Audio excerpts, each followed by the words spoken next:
동경교회 성도님들 안녕하세요. 저는 한국에 있는 특별히 광주에 있는 영광 성서침례교회에 지금 담임을 하고 있는 김국태 목사라고 합니다. 25년 전에 저도 동경교회의 성도였는데 지금 이렇게 나이가 들어서 한 교회의 담임 목사로 그렇게 섬기고 있습니다. 저를 아시는 분들도 계실 테고 저를 처음 보시는 분들도 계시겠지만 주 안에서 우리 모두가 하나라는 사실에 감사할 따름입니다. 오늘 빌립보서를 통해서 성도와 그리고 교회가 어떻게 자라가야 하는지에 대해서 우리가 함께 나누는 시간 갖도록 하겠습니다. 성도님들, 본문 1절과 2절을 보시면 은혜와 평강은 구별되고 그리고 준비된 자들에게 주어진다라는 사실을 우리는 알 수 있습니다. 즉 성도란 하나님께 쓰임받을 준비가 되어 있는 자를 의미하는 거죠.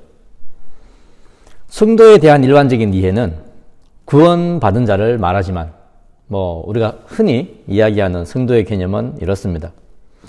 하지만 실제로 성도의 의미는 이보다 더 복잡합니다.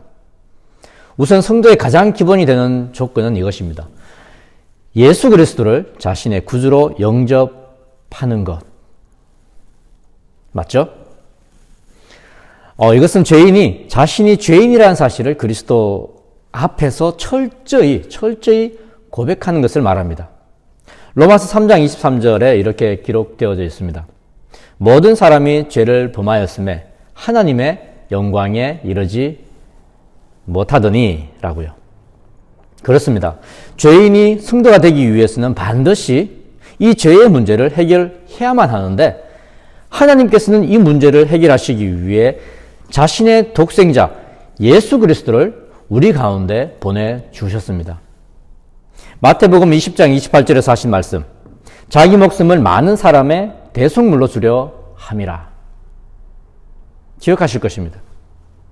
하나님께서는 예수 그리스도를 우리 죄의 대속물로 보내셨고 그를 구주를 영접하는 자들을 의롭게 하시고 그리고 성도로 불러주셨습니다.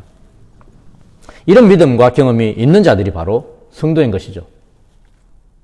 그러나 하나님의 나라의 큰 그림을 알면 성도의 개념은 더 확대되어져 가요.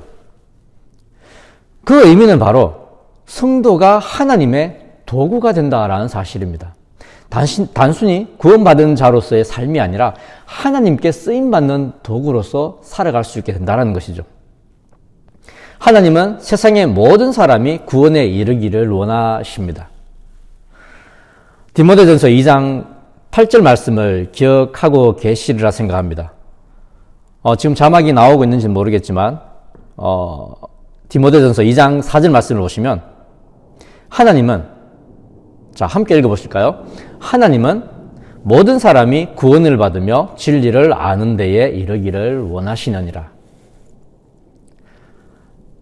성도 여러분, 하나님은 나 혼자 구원받기를 원하실까요? 나 혼자 구원받고 그렇게 살아가기를 원하시는 분일까요? 아니죠. 하나님은 모든 사람이 죄에서 돌이켜 하나님께로 향하기를 원하십니다. 하나님께로 향하기를 원하신다는 거죠. 이를 위해서 교회가 존재하는 것이고 이를 위해 하나님은 먼저 구원받은 성도들의 헌신을 요구하십니다. 성경이 우리에게 세상의 빛과 소금이 되라고 하신 이유가 무엇이겠습니까? 세상 사람들에게 그리스도 예수의 복음을 전하고 그들로 하나님의 자녀가 되게 하라는 것, 바로 그것 아닐까요? 그렇습니다. 우리가 세상을 살맛나게 하는 빛과 소금이 될 때 세상 사람들이 구원을 받게 될 것입니다. 그리고 진리를 아는 데에 분명 이르게 될 것입니다. 자, 그럼 오늘 본문은 이러한 일을 하는 성도를 뭐라고 부르는지 한번 확인해 보도록 하겠습니다. 자, 1절을 한번 보십시오. 1절을 보시면 제가 한번 읽어보도록 하겠습니다. 그리스도 예수의 종 바울과 디모데는 그리스도 예수 안에서 빌립보에 사는 모든 성도와 또는 감독들과 집사들에게 편지하노니. 바울은 자신과 디모데를 지금 어떻게 표현하고 있습니까? 그리스도 예수의 종이라고 말하고 있죠. 그리스도 예수의 종. 자, 그렇다면 왜 종이라는 말을 사용할까요? 사용했을까요? 종은 그다지 기분 좋은 호칭이 아닙니다. 그렇지 않습니까? 그 이유는 바로 예수님을 자신의 주인이라고 확신하고 있었기 때문에 지금 바울은 자신을 그리스도의 종, 예수의 종이라고 말을 할 수 있다는 거죠. 아시다시피 예수님은 자신의 피값으로 우리 모두를 사셨습니다. 죄로 말미암아 죽어야 하는 우리를 다시 살르셨기 때문에 그분은 우리의 새로운 주인이 되셨습니다. 이런 이유로 바울과 디모데는 망설임 없이 확신을 가지고 예수의 종임을 자처할 수 있었던 것이죠. 성도님들, 종의 가장 큰 특징 무엇일까요? 종의 가장 큰 특징, 그것은 의심할 여지 없이 주인의 말에, 주인의 명령에 순종하는 것입니다. 그것이 종의 특징입니다. 그리고 자발적으로 종이 된 자들은 주인을 위해 더욱 충성하게 됩니다. 목숨까지도 걸고 주인의 말에 충성을 하게 됩니다. 그래서 어떤 성도들은 1절에서 말하는 감독으로 섬기기도 하고, 또 어떤 이들은 집사의 직분으로 섬기게 됩니다. 이들은 철저히 자신들이 종의 신부님을 알기 때문에 그 직분을 앞세워 권력을 휘두르거나 자신들의 욕망을 탐할 수가 없어요. 그럴 수가 없습니다.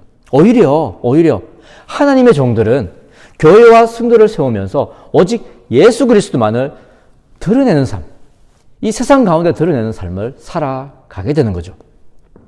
만약 그들이 자신을 높인다면, 자기 자신을 높인다면 그것은 주인의 권위에 도전하는 것이 될 것입니다.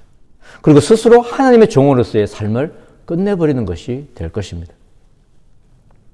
때문에 목사든 집사든 아니면 선교사든 교회 학교 교사든 성도가 하나님의 일에 헌신되었다면 그 일에 충성을 하되 철저히 자신을 낮추며 그 일을 해 나가야 합니다.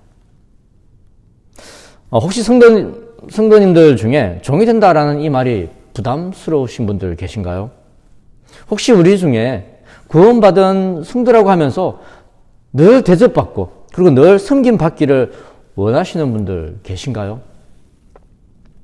아마 이 중에는 그런 분들 계시지 않으리라고 저는 믿습니다.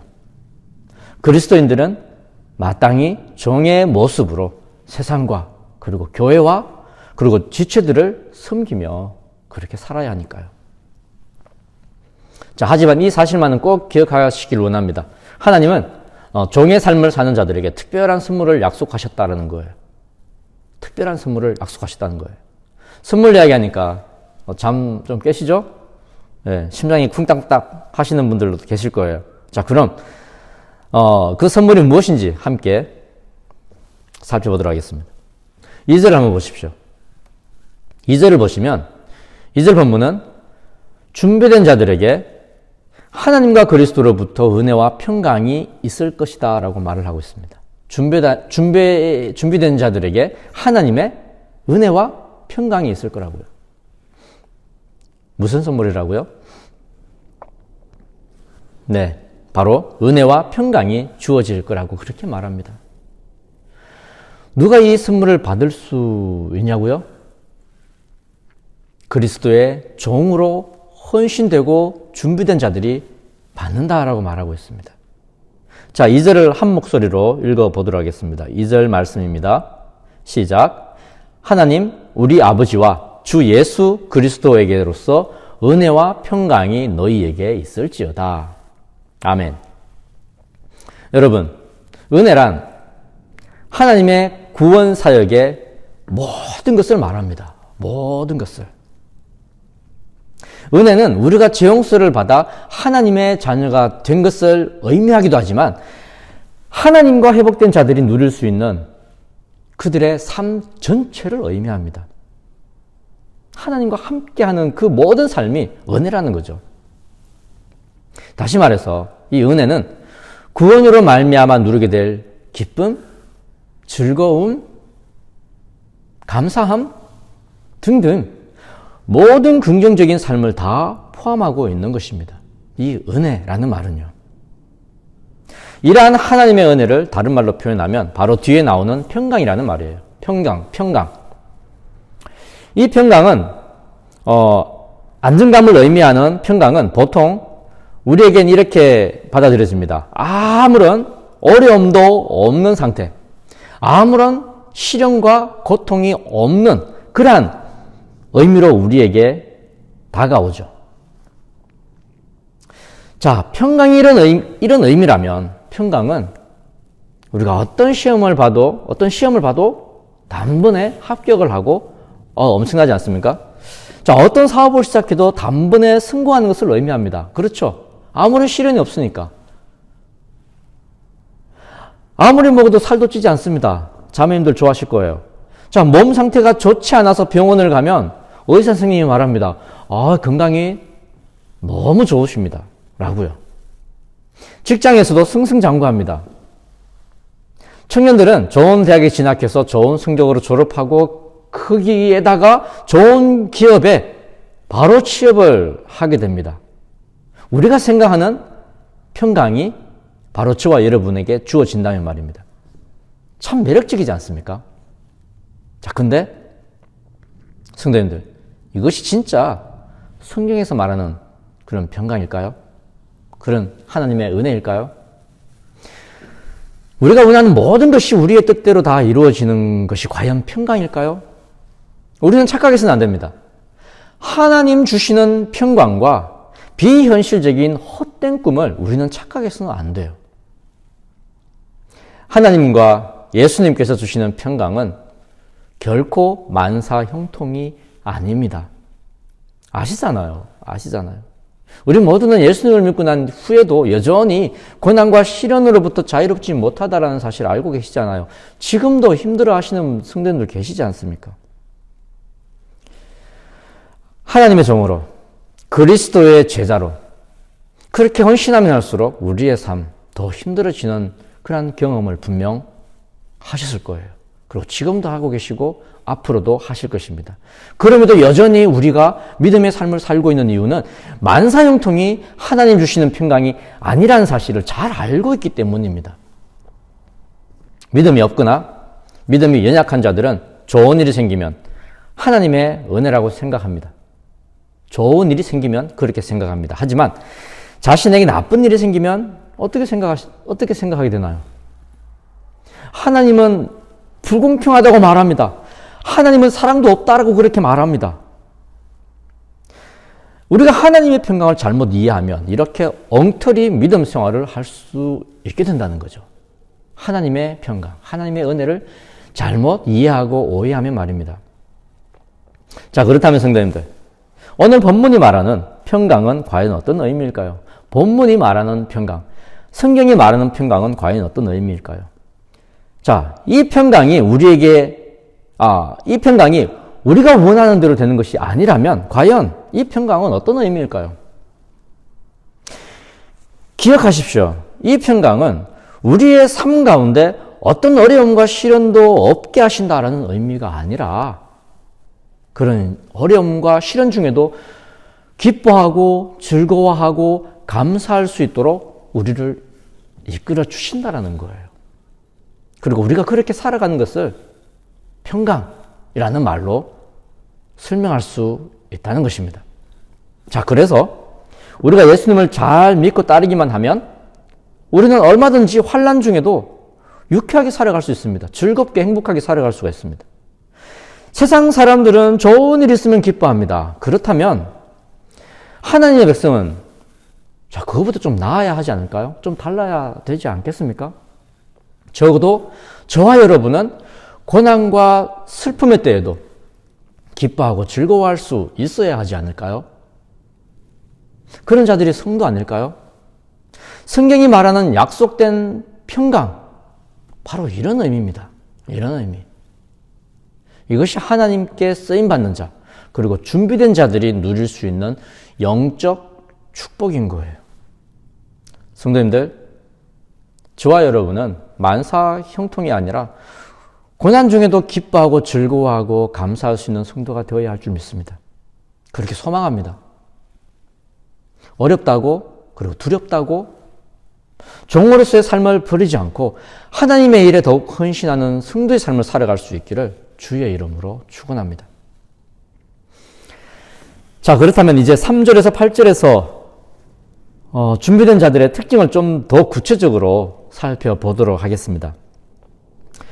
성도 여러분, 준비된 자들은 감사와 기쁨으로 복음을 위한 일에 하나가 될 수 있어야 한다는 사실이에요. 무엇이 하나가 되어야 된다고요? 바로 복음을 위한 일에 하나가 되어야 한다는 사실입니다.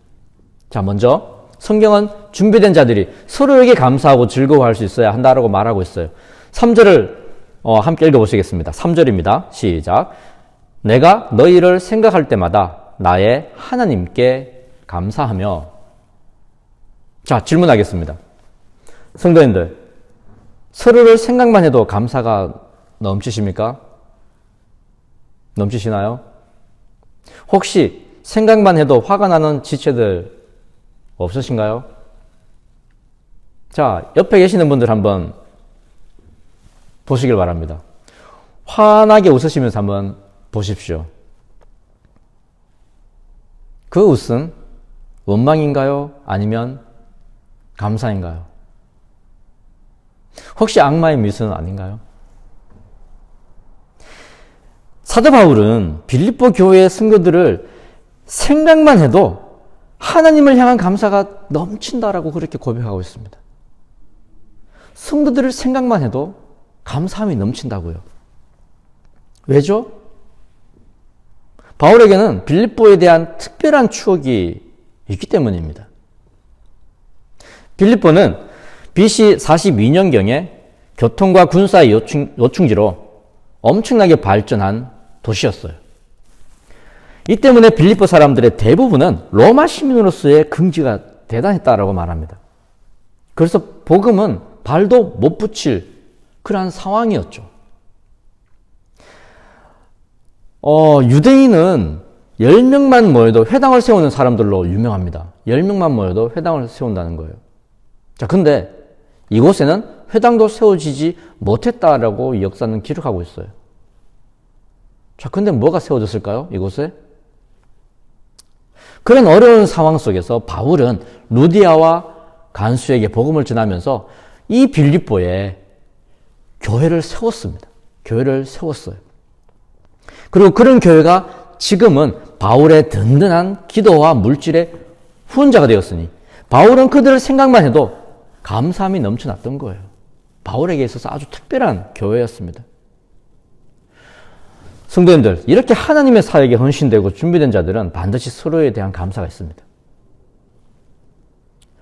사실 저에게도 이런 교회가 있어요. 제가 어렵고 힘들 때 생각만 해도 힘이 되고 기쁨이 되는 교회 있습니다. 아마 이 교회에서의 추억과 도움이 없었다면 지금의 저도 없었으리라 생각합니다. 그래서 이 교회는 바울에게 빌립보 교회가 소중했던 것처럼 저에겐 아주 특별한 교회입니다. 혹시 이 교회가 어느 교회인지 아십니까? 바로 여러분의 교회, 동경 성서침례교회입니다. 동경교회가 저에게 아주 특별하기 때문에 지금 이렇게 하나님의 말씀으로 우리가 함께 교제할 수 있다라고 저는 생각합니다. 동경교회의 추억, 다음 기회에 좀 더 자세하게 나누도록 하겠습니다. 자, 그리고 또 한 가지 우리가 기억해야 할 것은 준비된 자들은 부족한 상황에서도 기쁨이 넘치는 삶을 살아간다는 사실이에요. 어떤 상황이요? 부족한 상황에서도. 4절을 함께 읽어보시겠습니다. 4절입니다. 시작. 간구할 때마다 너희 무리를 위하여 기쁨으로 항상 간구함은. 여기서 간구하다는 말은 뭔가가 부족하다라는 것을 전제로 하는 기도를 의미해요. 원어적인 의미로는 이 강구라는 말은 결핍, 결여, 부족 이런 것을 나타내기 때문이죠. 바울은 빌립보 성도들에게 어떤 부족함이 있음을 알고 날마다 그들을 위해서 기도하고 있었습니다. 그것도 기쁨으로 하나님께 간구하고 있다고 말하고 있어요. 성도님들, 하나님의 백성이라고 해서 항상 물질적으로나 육체적으로 풍족하고 그리고 건강할 수가 있을까요? 구원받았다고, 하나님의 자녀라고, 사랑받는 자녀라고 이렇게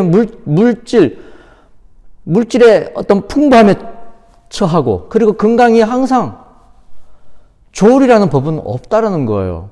그래서 정답은 노입니다. 우리는 나쁠 수도 있고 물질이 부족할 수 있습니다. 바울을 보십시오.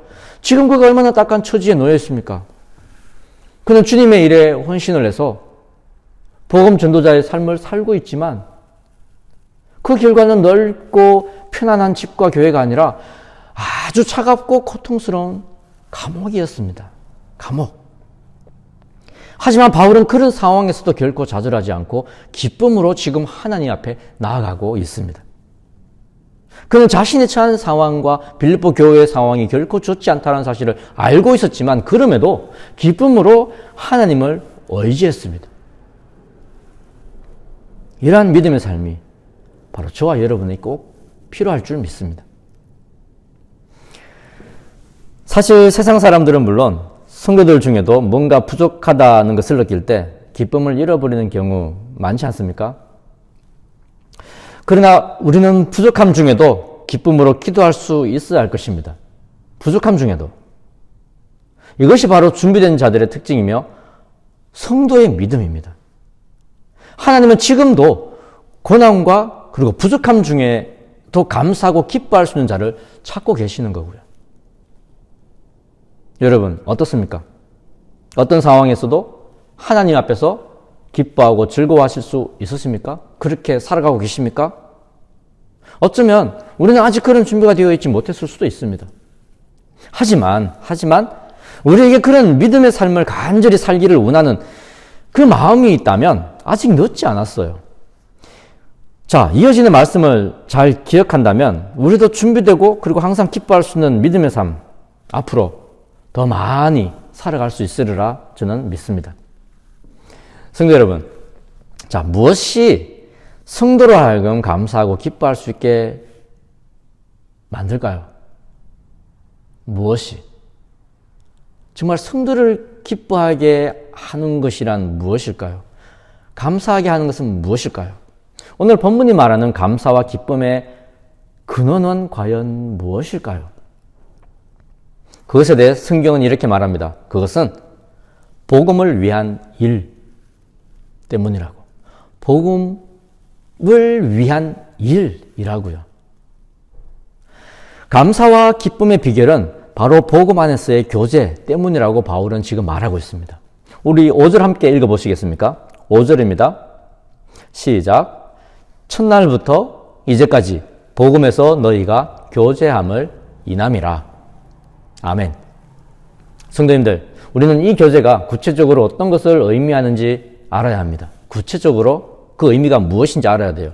그래야 우리는 앞으로 이 교제를 위해 더 노력할 수 있을 테니까요. 바울의 말에 의하면 이 교제는 한마디로 말하면 이것입니다. 복음을 위한 헌신. 복음을 위한 헌신. 바울은 그리스도께서 명령하신 복음사에게 헌신할 때 성도는 비로소 참된 기쁨과 감사의 삶을 살 수 있다고 말합니다. 바울의 빌립보 성도에 대한 마음을 다시 한번 확인해 보도록 하겠습니다. 3절에서 이렇게 말하죠. 생각할 때마다. 4절에서는 간구할 때마다 라고 말합니다. 간구할 때마다. 7절에서는 너희가 내 마음에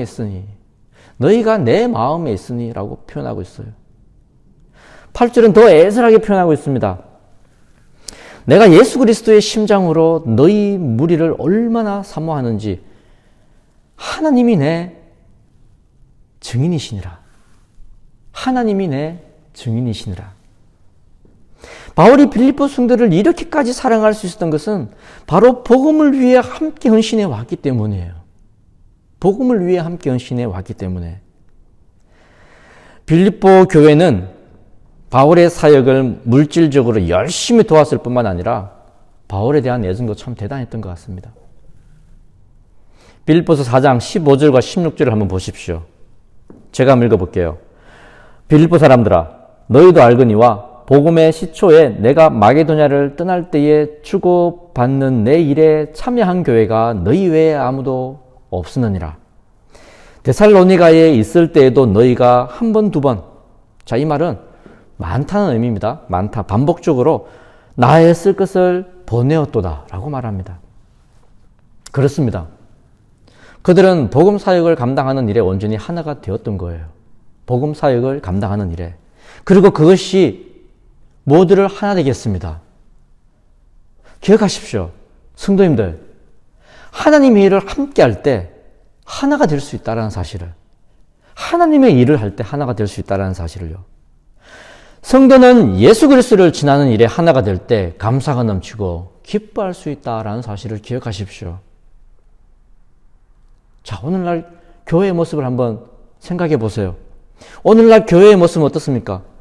목사와 성도들이 함께 복음 사역을 잘 감당하고 있다고 생각하십니까? 그런 교회 드물지 않나요?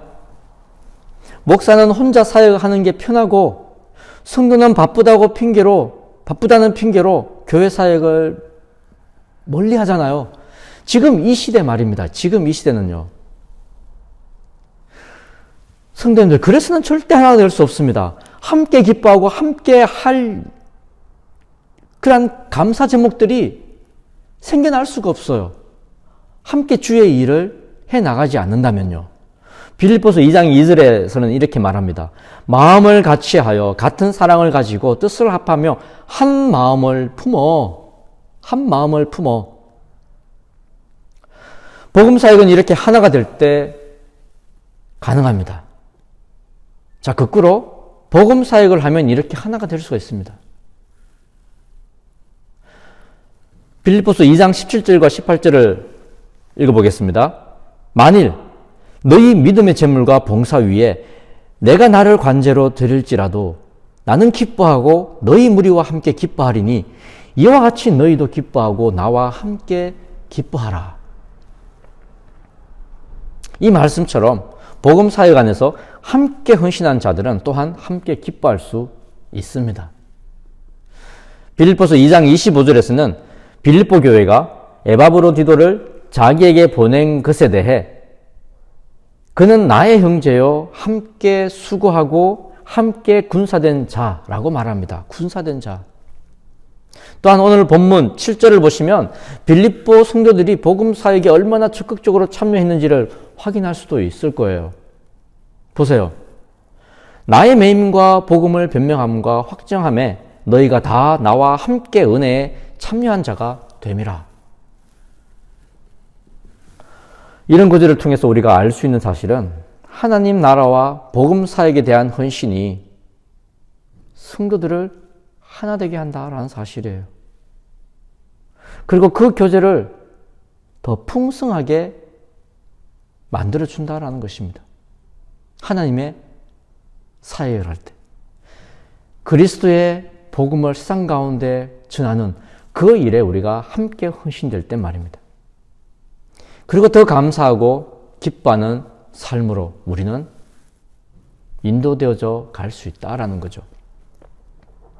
성도님들, 동경교회는 어떻습니까?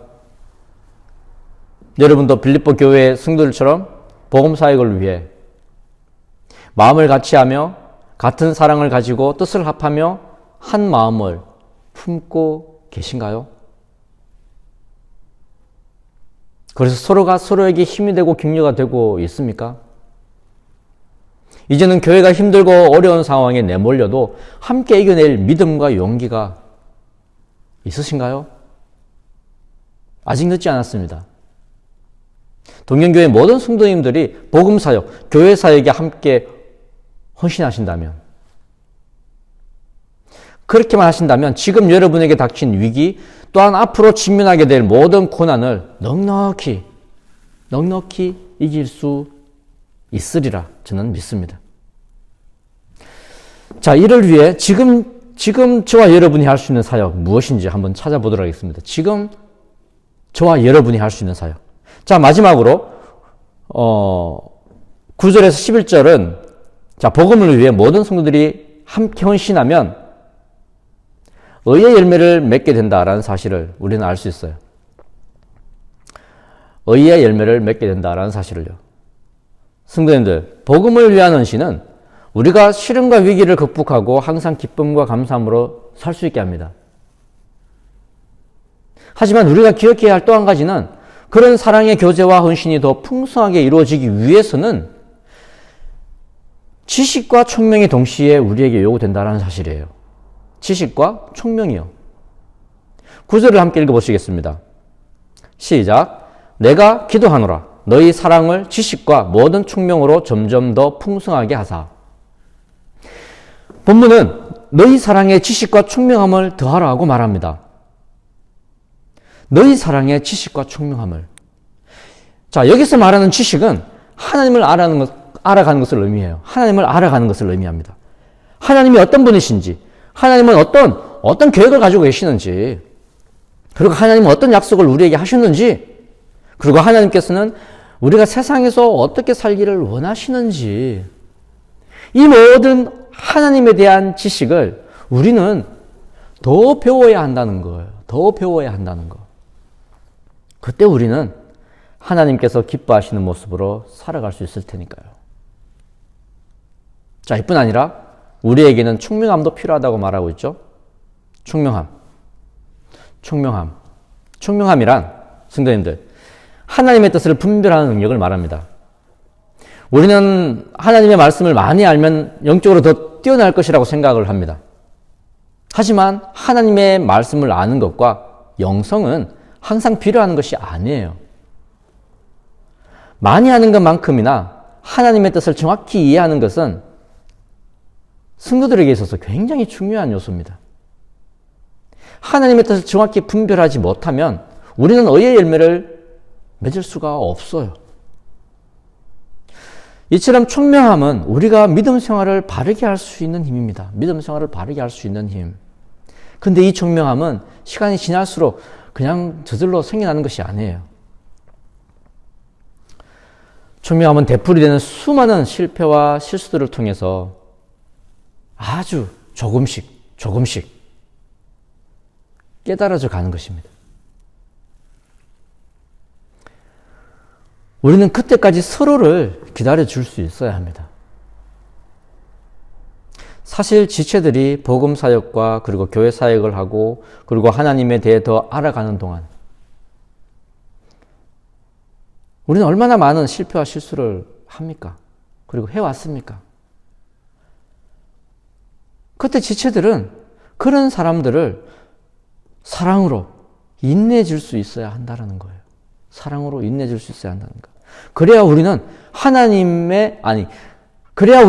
사랑에 하나님을 아는 지식과 총명함을 더할 수 있는 그러한 믿음의 삶들을 살아갈 수 있게 될 것입니다.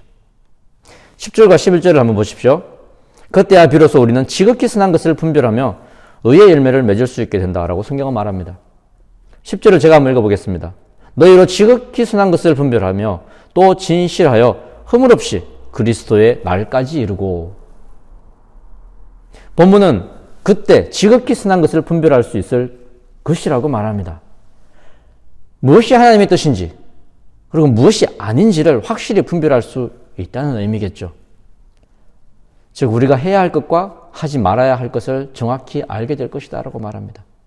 또한 그때 우리는 더 가치 있는 선택을 할 수 있게 될 것이고 나의 유익을 위해서 계산된 행동이 아니라 오직 하나님의 영광과 교회 공동체의 유익을 위해서 우리는 살아갈 수 있게 될 것입니다.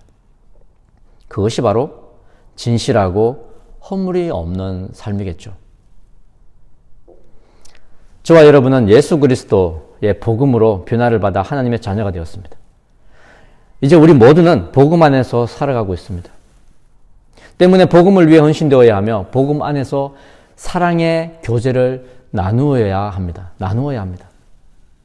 그때 우리는 사랑의 지식과 총명함을 더할 수 있게 될 것이며 지극히 선한 일들을 통해서 열매를 맺고 그리고 하나님께 영광의 찬송을 올려드릴 수 있게 될 것입니다.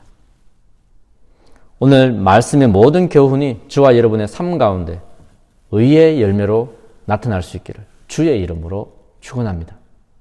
감사합니다.